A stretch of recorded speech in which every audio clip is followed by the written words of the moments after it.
1991年12月22號，靠西方媒體合作中國的沙卡洛夫為中國人彭麗基，因為媒體佢邀請來台灣訪問。彭麗基是中國有名的天體物理學家，本來是中國科技大學的副校長。不過天安門事件因為牽涉到反革命煽動宣傳罪，佢有開除公職，走路去美國假冊。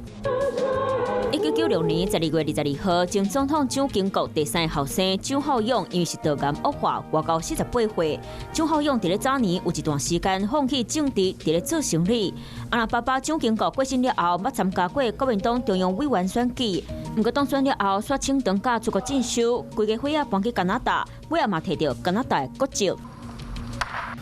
2006年12月22號，立法院三讀通過《道路交通管理處罰條例》第31條修正案，轎車駛在高速公路、快速道路，坐在後邊攏愛下安全帶。過5年後，立法院嘛進一步修法，即擺若是坐在車頂，不管坐頭前還是後邊，攏愛下安全帶。